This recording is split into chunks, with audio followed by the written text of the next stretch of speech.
अस्सलाम वालेकुम दोस्तों। हालत बड़ी नासाज है, लेकिन फिर भी हाजिर हो गया मैं, क्योंकि वैसे ही वीडियो बहुत ज़्यादा लेट हो चुकी है। अब इसे मैं मज़ीद लेट नहीं करना चाहता था। आवाज़ से शायद आपको अंदाज़ा हो रहा हो, तबीयत सही नहीं। हाँ, खैर। तो टॉपिक है आज का डंकी। डंकी मूवी रिव्यू नहीं, सिर्फ बात करेंगे तो मूवी की भी बात कर ही लेंगे, उसे भी कवर कर लेंगे, लेकिन एक्चुअली जो रियल लाइफ डंकी प्रोसेस है, आज हम उसे डिस्कस करेंगे यहाँ पर। और सबसे पहले मैं ये बता दूं कि ये वीडियो बहुत से लोगों के लिए बहुत ज़्यादा ज़रूरी है, ये नॉलेज। तो प्लीज़ इस वीडियो को लाइक कर दें आप, और कमेंट कर दें। ठीक है, कमेंट कर दें। जब वीडियो आप देख लें तो उसके बाद कमेंट भी कर दीजिएगा वीडियो आपको कैसी लगी। लाइक लाजमी कर दें, क्योंकि इससे ये होता है कि वीडियो को ज़रा बूस्ट मिल जाता है, और ये उन लोगों तक पहुंच जाएगी जो जिनको इस वीडियो की ज़रूरत है, जो डंकी मारने का सोच रहे हैं या मारने वाले हैं, या उनके कोई करीबी मारने वाले हैं, या उनके जान पहचान वाले कोई भी, वॉट एवर। ये वीडियो शायद उनके काम आ जाए। तो सबसे पहले अगर डंकी मूवी की बात करें, तो डंकी मूवी मैंने देखी और मुझे अच्छी लगी। लेकिन ये वैसी मास्टर क्लास मूवी नहीं है जैसी राजकुमार हिरानी की बाकी मूवीज़ रही हैं पीछे। मुन्ना भाई MBBS, लगे रहो मुन्ना भाई, या संजू, या पीके, या थ्री इडियट्स। बहुत बड़ी मास्टर क्लास मूवीज़ थी वो। ठीक है, ये उनसे थोड़ी सी कम है, लेकिन मूवी अच्छी है, इसमें कोई शक नहीं है। मूवी के साथ जो मुझे सबसे बड़ा इख्तिलाफ रहा वो यही रहा कि जो जिस नाम के ऊपर मूवी है, डंकी, उस चीज़ को, डंकी को दिखाया ही नहीं गया मूवी के अंदर। मतलब वो डंकी है, कोई 15-20 मिनट के अंदर उसे कवर कर लिया गया। बाकी अच्छी मूवी है, मूवी बहुत अच्छी है। आजकल जिस तरह की मूवीज़ बन रही हैं उस हिसाब से तो बहुत ज़्यादा अच्छी मूवी है। लेकिन डंकी को मेरे हिसाब से जो डंकी का पीरियड था उसे बड़ा करके दिखाना चाहिए था। उसके अंदर बहुत सारी चीज़ें कवर हो सकती थी जो मुझे ऐसा लगा कि स्किप कर दी गई। जो मैंने अपनी आंखों से देखा है उनमें से बहुत सारी ऐसी चीज़ें थी जो मुझे मिसिंग लगी। मुझे ऐसा लगा राजकुमार हिरानी मूवी बना रहे हैं तो वो एक कंप्लीट पैकेज होगा, लेकिन वो ऐसा नहीं था। बहुत सारी चीज़ें मिसिंग थी। खैर, हम रियल लाइफ डंकी की बात करेंगे। कुछ किस्से मैं आपको सुनाऊंगा, कुछ कहानियां सुनाऊंगा और कुछ नॉलेज दूंगा। तो डंकी, एक्चुअली ये वर्ड है डोंकी प्रोसेस। डोंकी प्रोसेस यानी कि विदाउट वीज़ा इलीगली किसी भी कंट्री के अंदर इंटर होना from the back door. Front door से नहीं, बॉर्डर से नहीं, बल्कि बैक डोर से इंटर होना, इसे कहा जाता है डोंकी प्रोसेस। और ये देसी लैंग्वेज में आते आते ये डोंकी प्रोसेस हो गया डंकी प्रोसेस। और फिर डंकी प्रोसेस में से प्रोसेस निकल गया और रह गया डंकी। ठीक है, तो सबसे पहले तो आप ये समझ लेंगे, कोई भी कंट्री आपको वीज़ा देती है, नंबर वन तब जब आपके पास बहुत सारा पैसा हो। ठीक है, फिर चाहे आप एज आ इन्वेस्टर्स वहाँ पर जाएं, या एज आ आप टूरिस्ट वहाँ पर जाएं, उस कंट्री को पता है कि ये एक बहुत बड़ा बिजनेसमैन हमारे पास आ रहा है, बहुत ज़्यादा पैसे वाला बंदा हमारे पास आ रहा है। ये जब वहाँ आएगा, होटलिंग करेगा, रुकेगा, खाएगा, पिएगा, ट्रैवलिज्म ऑल कंपनीज यूज़ करेगा, तो हमें अच्छा खासा फ़ायदा दे के जाएगा ये बंदा जिसके पास इतने सारे पैसे हैं। पहला तरीका होता है कि आप अपने पैसे शो करा के, बैंक स्टेटमेंट शो करा के, और आप निकल जाएं। जिनके पास पैसे नहीं होते या कम होते हैं उनके लिए दूसरा तरीका ये है कि कोई ना कोई स्पॉन्सर्ड इनका उस कंट्रीज़ के अंदर होना चाहिए, इंग्लैंड में, USA में, वट एवर, वो जहाँ भी है, और वो वेल सेटल होना चाहिए। वो जब स्पॉन्सर्ड करेगा कि ये शख्स जो आ रहा है ये मेरी जिम्मेदारी है और मैं इसका खर्चा उठा सकता हूँ, उसके बाद भी आपकी चीज़ें सारी काउंटर वेरीफाइड होंगी, लेकिन उसमें फिर आसानी हो जाती है, क्योंकि कोई ऐसा एक शख्स जो वहाँ का वेल सेटल्ड है वो आपकी ज़िम्मेदारी लेने के लिए तैयार है। ठीक है, और तीसरा तरीका होता है स्टूडेंट वीज़ा। अगर आप क्वालिफाइड हैं, आपके पास अच्छे डिग्रीज़ वगैरह हैं, आपकी इंग्लिश अच्छी है, तो आपको उसके ऊपर, उसके बेस पे आपको वीज़ा मिल जाएगा, और आप वहाँ जाकर पढ़ाई कर सकते हैं। और उसके बाद लोग पार्ट टाइम जॉब भी करते रहते हैं, और फिर इस टाइम के हिसाब से वो लोग जाते हैं इस एज में, यानी कि वो जानते हैं 21, 22, 23, 24 साल के अंदर। तो फिर उनके लिए बहुत सारे एस्पेक्ट्स खुले हुए होते हैं, बहुत सी चीज़ें उनके लिए आसान होती हैं, जैसे कि शादी कर लेना वहाँ पर, या वगैरह वगैरह कुछ भी, क्योंकि बहुत ज़्यादा टाइम मिल जाता है उन्हें। तो ये होते हैं 3 प्रोसेस। ठीक है, अब ठीक उसी तरीके से जिनके पास ये मतलब पैसा नहीं होता है, जिनके पास पैसा नहीं होता, वो इन तीनों तरीकों से नहीं जा सकता। मतलब ना ही कोई जानने वाला है, ना ही उसके पास कोई अच्छी डिग्री है जिसकी वजह से वो स्टूडेंट वीज़ा ले सके, ठीक है, कोई कोर्स कर सके, और ना ही वो कोई किसी और तरीके से उसमें जा सके। ठीक है ना, मतलब कि उसके पास पैसा भी नहीं है कि वो बिजनेस एज अ बिजनेसमैन चला जाए या एज अ टूरिस्ट चला जाए, बैंक स्टेटमेंट भी उसका स्ट्रांग नहीं है। तो उसके बाद ये सब लोग रास्ता इख्तियार करते हैं डंकी का। एजेंट्स बैठे हुए होते हैं, ये ज़्यादातर मेन सिटीज़ के अंदर नहीं होते, जैसे कराची वगैरह होते हैं, ऐसा नहीं होते, लेकिन मेन सिटीज़ के अंदर ये लोग ज़रा कम होते हैं। ये ज़्यादातर होते हैं गांव देहात में, और अगर ये मेन सिटीज़ में आपको मिले भी तो पंजाब में मिलेंगे, सिंध में ये लोग ज़्यादा नहीं हैं, बहुत कम हैं ये लोग। ठीक है, अब होता ये है कि एक और तरीके का मैं आपको बताता हुआ चलूँ, जैसे मिसाल के तौर पे जो इनका मेन हब होता है, ठीक है, वो हमेशा एक बड़ी कंट्री के साथ एक जो छोटी कंट्री होती है वो होता है इनका मेन हब। जैसे मिसाल के तौर पे अगर आपको यूरोप जाना है तो मेन हब होगा टर्की, ठीक है, और अगर आपको जाना है साउथ अफ्रीका तो मेन हब होगा मोज़ाम्बिक। ऐसे ही अगर आपको जाना है यूएसए तो उसका मेन हब होगा मैक्सिको। ठीक है, ये एक छोटी सी कंट्री होती है एक बेहतरीन कंट्री के साथ, ठीक है, या एक बेहतरीन कॉन्टिनेंट के साथ। जैसे कि टर्की वो वाहिद मुल्क है जो दोनों कॉन्टिनेंट्स में लगता है, तो आप टर्की पहुंचने के बाद जा सकते हैं। जैसे कि ये सारे जो मुल्क हैं जिनकी करेंसी डाउन है, जो दुनिया में ज़रा से पीछे हैं, पाकिस्तान, इंडिया तो नॉट एनी मोर, वो काफ़ी बेहतर हैं, लेकिन फिर भी हैं तो यूरोप वगैरह से तो बहुत ही पीछे हैं। पाकिस्तान, इंडिया, अफ़गानिस्तान, श्रीलंका, बांग्लादेश, ये सारे जितने भी मुल्क हैं ये सब यही वाला रुख इख्तियार करते हैं, ईरान वगैरह सब। अब इनमें होता यह है, यहाँ पे एक और प्रोसेस मैं आपको बताता हुआ चलूँ, जैसे इस तरीके से किया जाता है। जैसे मिसाल के तौर पे जाना यूरोप ही है, लेकिन 3 पैकेजेज़ हैं, इनके पास बाकायदा पैकेजेज़ होते हैं, एजेंट्स के पास, वो आपको पैकेज देते हैं। अब पैकेजेज़ कुछ इस तरह से होते हैं कि आप पहले पैकेज अगर उठा रहे हैं तो 20 लाख रुपए में आपको यूरोप पहुंचा दिया जाएगा। फॉर एग्जांपल 20 लाख रुपए में यूरोप पहुंचाने की बात हो रही है, ठीक है जी। 20 लाख रुपए में क्या करना होगा जी, टर्की तक हम आपको लीगल भेजेंगे, यहाँ से आप बाय एयर निकलेंगे, टर्की का वीज़ा होगा आपके पास, सारी चीज़ें आपकी वेरीफाइड होंगी, सब कुछ होगा, ओके होगा। टर्की के बाद आपको इलीगल सफ़र करना है, यानी कि सिर्फ एक ही बॉर्डर क्रॉस करना है आपने, इलीगली ग्रीस तक पहुंचना है आपने। ग्रीस पहुंचने के बाद आपको वहां से आप असाइलम ले सकते हो या जो भी आप करें, तो उसके बाद आपके पास सारे दरवाजे खुल जाते हैं असाइलम लेने के पास, पूरे यूरोप के सिवाय इंग्लैंड के। ठीक है, इसी तरीके से अफ्रीका के जो मुल्क हैं वहां से भी बहुत सारे काले उठ के आते हैं, ठीक है, और वो रास्ता लेते हैं मैक्सिको वाला, सॉरी मैक्सिको कह रहा हूँ, मोरक्को वाला, वो मोरक्को वाला रास्ता रहता है। वो रास्ता लेने के बाद और ये पहुँचते हैं, और अगर वो रास्ता आप देखना चाह रहे हैं और उस रास्ते पे आप किसी लेजेंड की कहानी देखना चाह रहे हैं, तो आप मेरी ये टॉकिंग टाइटन्स का एपिसोड फ्रांसिस इंगानो का लाजमी देखें। इसका लिंक मैं नीचे डिस्क्रिप्शन में डाल दूंगा। बहुत ही ज़बरदस्त, बहुत ही मोटिवेशनल स्टोरी थी ये, इसे आप लाजमी देखिएगा। इसके अंदर डंकी प्रोसेस के बारे में भी काफ़ी कुछ बताया गया है, मैंने कवर किया है उसे भी, और फिर फ्रांसिस इंगानो की भी अपनी जर्नी बायोग्राफी है। खैर, बैक टू द टॉपिक। तो ये होता है पहला तरीका कि 20 लाख रुपए लेके आपको सिर्फ एक इलीगल बॉर्डर क्रॉस करना पड़ेगा। खतरा उसमें भी है लेकिन कम है। आप कहते हैं जी एजेंट को मेरे पास 20 लाख रुपए तो नहीं है, मेरे पास तो इतने पैसे नहीं है, वो कहेगा 15 लाख रुपए दे दें तो भी मैं आपको बॉर्डर क्रॉस करवा दूंगा, लेकिन उसके अंदर रिस्क थोड़ा सा बढ़ जाएगा।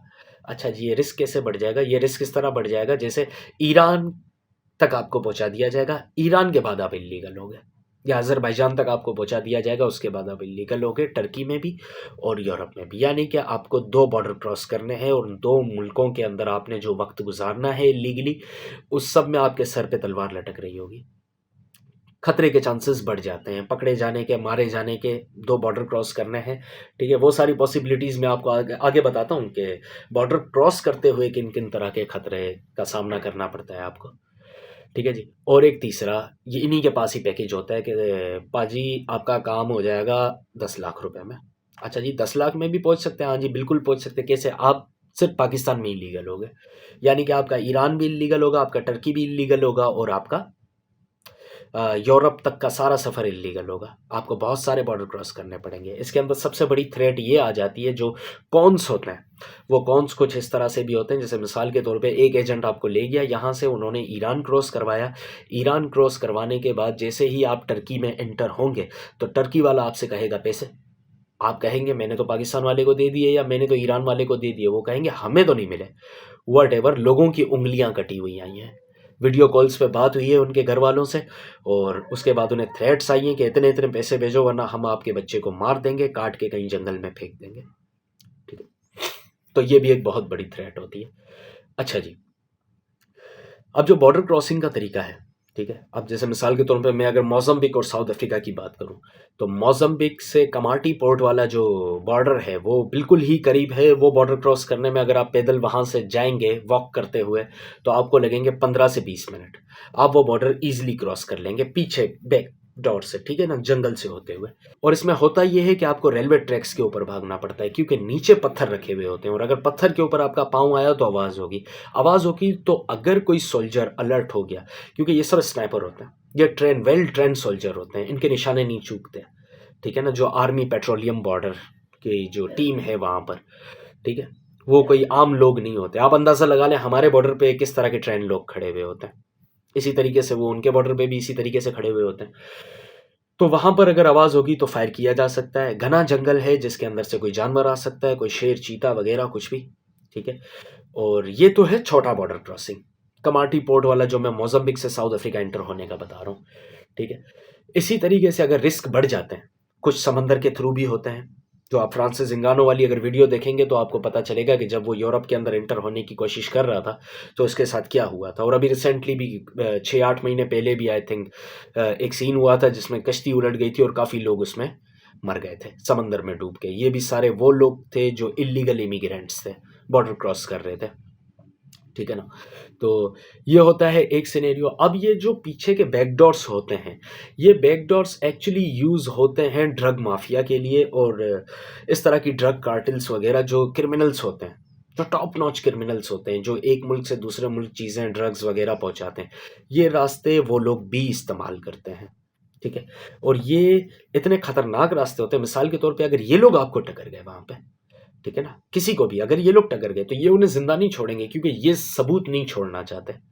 ये नहीं चाहते कि कोई हमारा चेहरा देख ले, वो वहां जाके बता दे, क्योंकि इनका तो अरबों खरबों रुपए का ब्लैक का पैसा वाइट हो रहा है, ठीक है। दे आर प्रोफेशनली क्रिमिनल्स, ठीक है ना। उनके लिए 2-4 बंदों को मार देना कोई बड़ी बात नहीं है, वो आपको जान से मार देंगे, ठीक है। तो ये भी हो सकता है। अगर ये टकर गए तो भी खतरा है, सही है। और इसके बाद जो मैक्सिको वाला बॉर्डर है, अगर उसकी हम बात करें, ये पॉसिबिलिटीज़ मैं आपको सारे बॉर्डर्स की बता रहा हूँ, ठीक है। और मैक्सिको वाले पे आते हैं। पहले मैं मोज़म्बिक साउथ अफ्रीका वाला क्लियर कर दूं। ये तो था एक मोज़म्बिक साउथ अफ्रीका वाला, मैं खुद भी वहाँ रहकर आया हूँ। तो डरबन के अंदर मेरी 2-4 लड़के आए थे, मेरी उनसे बातचीत हुई। हम एक ही जगह काम कर रहे थे, एक रेस्टोरेंट था, नाम बताना मैं मुनासिब नहीं समझता। तो वहाँ पर थे, तो उन लड़कों से मेरी बात हुई। मैंने कहा जी कहाँ से हैं? उन्होंने कहा जी पाकिस्तान से, पंजाब से आए। कहा जी ठीक है, एजेंट के थ्रू आए थे, ये सारी कहानी बताई। उन्होंने कहा हमने 6-6 लाख रुपए दिए थे, ठीक है। ये मैं आपको बात बता रहा हूँ 2014 की, 2014 की बात बता रहा हूँ मैं आपको, कि हमने तकरीबन 6-6, 7-7 लाख समथिंग लाइक दैट, ऐसे कुछ रुपये हमने उन्हें दिए थे। और हुआ ये कि हम तकरीबन 17 लड़के, 16 लड़के समथिंग कुछ ऐसे थे, और पैसे हमारे पास कम थे। मतलब अगर वो दे देते शायद 7 लाख 8 लाख रुपए दे देते तो वो कमाटी पोर्ट वाले बॉर्डर से आ जाते, जो मोज़म्बिक से सिर्फ 20 मिनट का पैदल है, ठीक है, जिसके अंदर खतरा कम है। लेकिन उनके पास शायद इतने पैसे नहीं थे, उन्होंने कम पैसे दिए, उनके पास शायद ज़्यादा रखे हुए होंगे। वो जो पैकेज उन्हें दिया गया होगा, ये वाला कमाटी पोर्ट वाला मोज़म्बिक वाला, ये 8-9 लाख का दिया गया होगा। और ये जो उन्हें बताया होगा ये 5-6 लाख, 6.5 लाख जो उस लड़के के लगे थे, जो वो मुझे बता रहा था। तो ये मलावी से आ रहे थे, यानी कि 2-3 कंट्रीज ये क्रॉस करते हुए आ रहे थे, और बड़े घने जंगल से ये लोग आ रहे थे। लिटरली उस लड़के के पाँव में छाले थे, मैंने वाकई देखे थे। उसने मुझे दिखाया, बोला भाई ये देखे मेरे पाँव में छाले हैं, ठीक है। उन्होंने कहा हम 16-17 लड़के थे। एग्जैक्टली क्या नंबर था मुझे एक्चुअली याद नहीं है इस वक्त, लेकिन ऐसा ही कुछ था। इतने लड़के थे, और 3 लड़के वहां उस जंगल में मर गए। और ये एजेंट साथ नहीं होते हैं, ठीक है, जो आपको कैरी करें। वो जो एजेंट आपकी डील करवाता है वो तो या तो पाकिस्तान में होता है, या तो फिर कहीं और बैठा हुआ होता है, अफ्रीका की किसी कंट्री में बैठा होगा, या जैसे मैंने कहा मेन हब वो मोज़म्बिक में होगा या मलावी में होगा, ठीक है, या फिर साउथ अफ्रीका में होगा, या फिर पाकिस्तान में होगा, आपके गांव में होगा।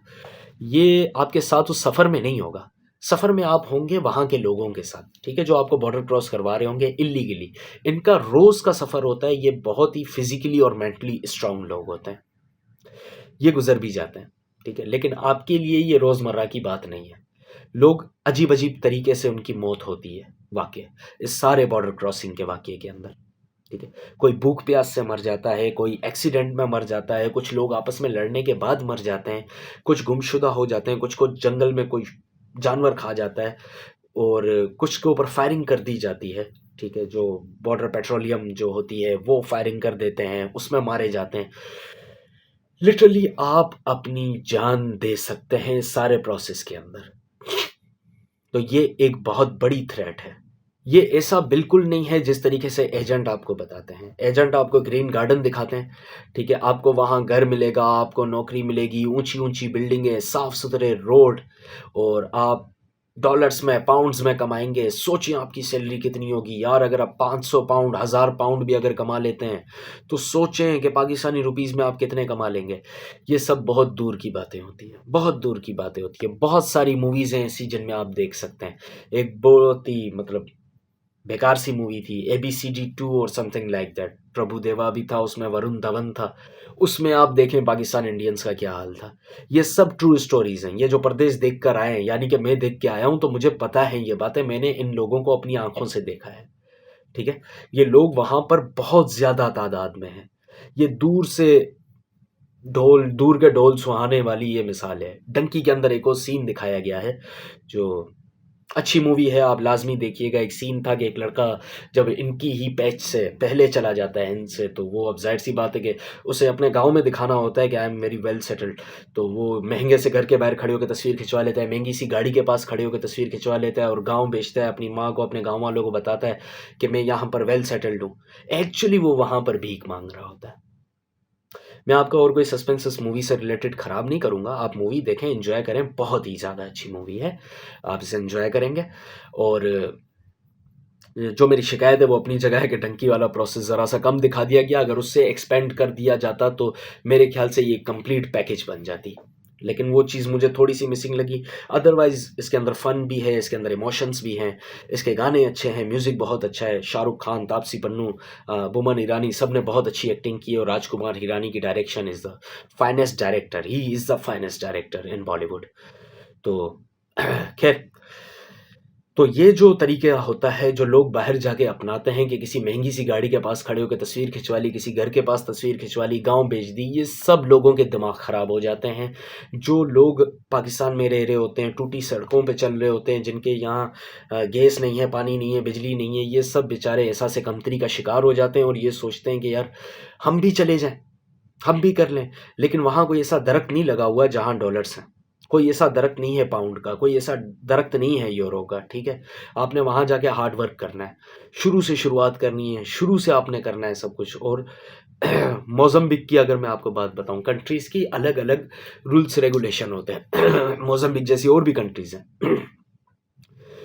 मोज़म्बिक के अंदर अगर आपके पास डॉक्यूमेंट्स नहीं है, लिटरली आप ब्रेड लेने के लिए नहीं जा सकते।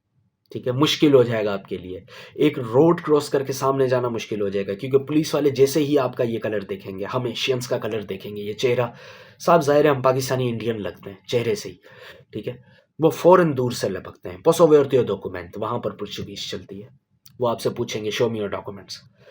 इसी तरीके से साउथ अफ्रीका के रूल्स अलग हैं। साउथ अफ्रीका में पुलिस आपको मिलेगी, हाय हेलो करेगी, आपको ड्रॉप कर देगी। मुझे ड्रॉप किया है लिटरली उन लोगों ने, लेकिन उन लोगों ने मुझे नहीं कहा, नहीं पूछा कि शो मी योर डॉक्यूमेंट्स, मुझसे नहीं कहा।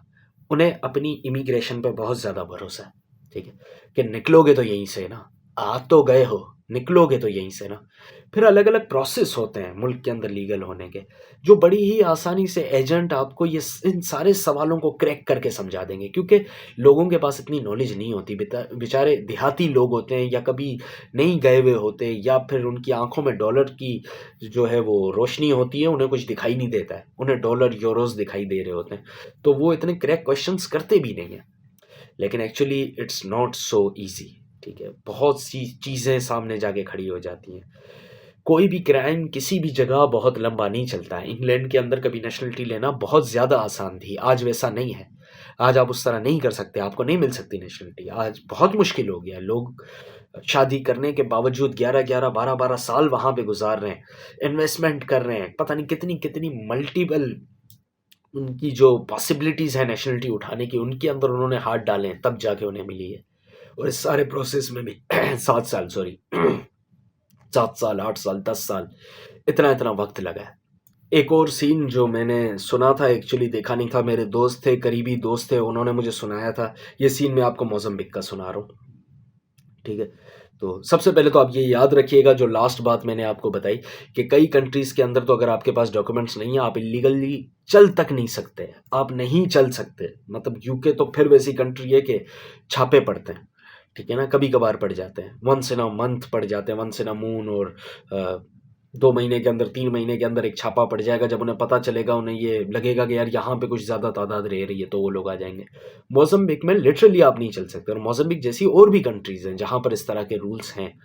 मलेशिया के बारे में मैंने सुना था कि मलेशिया के अंदर इतनी ही सख्ती है, आप नहीं घूम सकते रोड पे, ठीक है? तो ऐसी कंट्रीज़ के अंदर अगर आप नौकरी करने के लिए जा रहे हैं और आप सोच रहे हैं यार 3 महीने इल्लीगल रह लूँगा, फिर अपनी सैलरी में से कुछ सीन कर लूँगा, तो इट्स नॉट सो ईज़ी।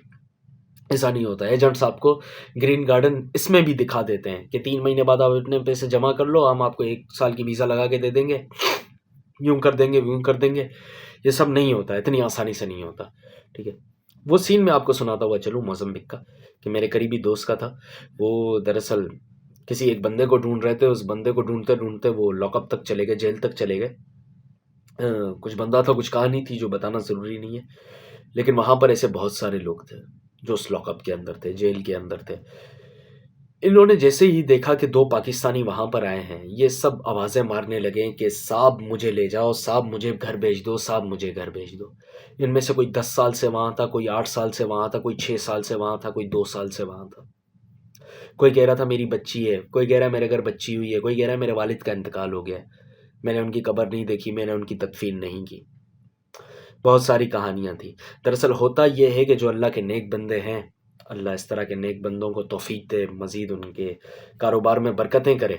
इस तरह के जो लोग हैं, मोज़म्बिक में तो मैंने देखा था, डेफ़िनेटली दूसरी कंट्रीज़ में भी होंगे, कि ये लोग बाकायदा जाते हैं रमज़ान में, या इस तरह का कोई भी इवेंट होता है, या जब भी उन्हें फ़ायदा होता है बिज़नेस में थोड़ा सा ज़्यादा, वो जाते हैं उस जेल के अंदर, कोई 3-4 लोग सिलेक्ट करते हैं और उन्हें उनके घर वापस भेज देते हैं। कहते हैं यार इनके डिपोर्ट का पैसा हम पे करेंगे। दरअसल पहले होता ये था कि कोई भी मुल्क उठा के किसी को भी डिपोर्ट कर देता था। डिपोर्ट कर देता था तो ये सारी फ़ी जो है ये यूएन को पे करनी पड़ती थी। यानी कि आप आओ अपने खर्चे पे, और अगर पकड़े जाओगे तो क्या होगा, ज़्यादा से ज़्यादा कोई स्टैंप लगा के और आपको डिपोर्ट करके वापस आपके मुल्क भेज देगा। तो फिर यूएन ने इसे मना कर दिया कि अब इन लोगों को सज़ा मिलेगी। तो कई लोग उन जेलों के अंदर बैठे हुए हैं कई सालों से। फिर ये लोग आते हैं, इस तरह के अल्लाह के नेक बंदे आते हैं, ये बेचारे अपनी इनकम में से, जिस तरह पुराने ज़माने में कैदियों को आज़ाद कराया जाता था, इस तरीके से ये लोग वहाँ से पैसे उठा के देते हैं और अपने पैसों से उन लोगों को अपने-अपने घर भेजते हैं, ठीक है? तो डिपोर्ट का भी अब उस तरह का सीन नहीं है। इन बेचारों के पास ऐसे भी लोग होते हैं जो अपनी ज़मीनें, खेतें-वेतें सब बेच के आते हैं, उनके पास इतने पैसे नहीं होते अब उनके घर वालों के पास, कि वो सिर्फ़ टिकट-विकट के पैसे करके इन लोगों को वापस बुला लें। ऐसा नहीं है कि बात नहीं हो पाती, बात तो हो जाती है, लेकिन ऐसी भी कहानियाँ हैं, और ये मैं आपको ट्रू स्टोरी सुना रहा हूँ। ये कोई ऐसे ही नहीं है सुनी-सुनाई हैं कहानियाँ, इनमें से कई कहानियाँ मेरी देखी हुई हैं, ठीक है? मैं गुज़रा हुआ हूँ इनमें से कई रास्तों से। तो this is the bitter truth. तो कोई भी कदम उठाने से पहले आप इसे सोचें, आप अच्छी तरह से सोचें, क्योंकि यहाँ पर देखें बहुत कुछ है, पैसा बहुत कुछ है। मैं खुद भी अपनी कुछ वीडियोज़ के अंदर तनकीद करता रहा हूँ कि यहाँ पर बहुत सारी अपॉर्च्युनिटीज़ नहीं हैं, पाकिस्तान के अंदर नहीं हैं, ठीक है? तो उसकी बेहतर अपॉर्च्युनिटी के लिए आपको बाहर जाना पड़ेगा, आपको परफ़ॉर्म करना पड़ेगा, लेकिन इसका मतलब ये नहीं है कि आप इस तरह के रिस्क लेके जाएँ। आप लीगली जाएँ, आप दुबई चले जाएँ, क्योंकि अब तो किसी एक वक़्त होता था कि जब दुबई का 1 दिरहम हमारे यहाँ ₹28, ₹27, ₹26 हुआ करता था। अब तो वो भी 80 समथिंग पे चला गया, 75-80 पे चला गया। तो वहाँ भी अगर आपको 3000 दिरहम सैलरी अगर मिल जाती है, तो it's good enough for you. आप वहाँ जाके अपने आप को स्टेबल करें। आप दुबई के 2 साल का वीज़ा लेने के बाद, आज़ाद वीज़ा लेने के बाद आप पूरे यूरोप में एंटर लीगली हो सकते हैं। 2 साल आप वहाँ गुज़ारें, 1.5 साल गुज़ारें, वहीं रुकें, आप पैसा जमा करें, पैसा जमा करने के बाद आप यूरोप निकल जाएँ, फिर जाके आप यूरोप में कमाएँ और लीगल रहें वहाँ पे। वहाँ पर लीगल रहें, क्योंकि अगर प्रदेश के अंदर आपके डॉक्यूमेंट्स नहीं हैं और आपको ज़बान नहीं आती, तो आप ये समझें कि आपके हाथ-पाँव कट चुके हैं। अगर वो लैंग्वेज आपको नहीं आती जो उस कंट्री में यूज़ होती है, अगर आपके पास डॉक्यूमेंट्स नहीं है, तो आपके लिए वहाँ रहना अजाब हो जाएगा। मैं ऐसे लोगों को जानता हूँ 14-14 साल से परदेश काट रहे हैं, 15-15, 20-20 साल से परदेश काट रहे हैं, लेकिन उनके पास आज तक वहाँ की नेशनलिटी नहीं है। किसी न किसी वजह से, कुछ अपनी बेवकूफ़ियों की वजह से, कुछ को किसी ने धोखा दे दिया, इस वजह से चीट कर दिया, व्हाटएवर, कोई भी बैड लक हुआ हो। लेकिन आज अगर हम उनका निचोड़ निकाल के देखें, आज अगर हम उनकी कहानी का एंड देखें, तो वो एक अच्छी खासी उम्र के अंदर, जाहिर सी बात है, जिस शख्स ने 25 साल दे दिए, 15 साल, 20 साल दे दिए परदेश को, वो आज 30 साल का तो नहीं होगा, 35 साल का तो, 40 साल का तो नहीं होगा, वो होगा डेफिनेटली 55 साल का, 60 साल का, 65 साल का। ये लोग वहाँ बैठे हैं, ये लोग फंस गए। ऐसे बहुत से लोग हैं जो अपने वालिद को कंधा नहीं दे सके, कब्र आज तक नहीं देखी, मैयत पे नहीं आ सके। ऐसे बहुत से भाई हैं अपनी बहनों की शादियों पे नहीं आ सके। बहुत से वाक़यात हैं, बहुत सी कहानियाँ हैं, बहुत से दिल दहला देने वाली बातें हैं। तो इन सारी चीज़ों को याद रखें और फिल वक्त एक छोटी सी डॉलर्स और यूरो की चमक में आके, पाउंड्स की चमक में आके अपनी ज़िंदगी के साथ मत खेलें। सोच समझ के कदम उठाएं और बाकी लीगल तरीके से जाएं। हम सब की दुआएं आपके साथ हैं, जो भी जाने की कोशिश कर रहे हैं। अल्लाह पाक आपके लिए आसानियां करें, आपके सफ़र आसान करें, लेकिन ये रास्ता ना अपनाइएगा दोस्त। एंड में मैं आपको कुछ स्टेट्स दिखाना चाहता हूँ। ये रिपोर्ट आप देख रहे हैं इंटरनेशनल ऑर्गेनाइजेशन फॉर माइग्रेशन की। अकॉर्डिंग टू देम, यूरोप में इंटर होते हुए 21,563 लोग मर गए। 2,693 लोग मिक्स्ड रीज़न की वजह से मरे हैं, अननाउन रीज़न की वजह से, हार्श एनवायरनमेंट की वजह से, शेल्टर ना होने की वजह से, खाना और पानी ना होने की वजह से 1385 लोग मर गए हैं। जैसे कि मैंने आपको बताया था कि ये जो प्रोसेस होता है, डंकी प्रोसेस जो गुजरने का होता है जंगलों से, ये आसान नहीं होता। अनएक्सप्लेन्ड वायलेंस की वजह से 991 लोगों की डेथ हुई है।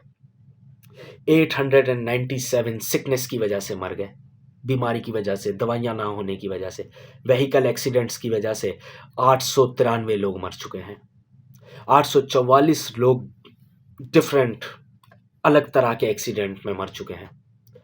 25,385 लोग मेडिटेरियन सी में गायब हो चुके हैं, मर चुके हैं मेडिटेरियन सी में यूरोप में इंटर होते हुए, और 928 लोग गायब हो चुके हैं यूरोप में एंटर होने के बाद। ये रिपोर्ट है आपके सामने, जो रिपोर्ट है इंटरनेशनल ऑर्गेनाइजेशन फॉर माइग्रेशन की।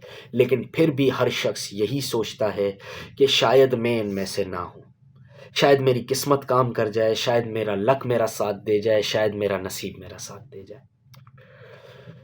दोस्त, नसीब पे यकीन करना ही है तो अपने घर में बैठ के कर लें।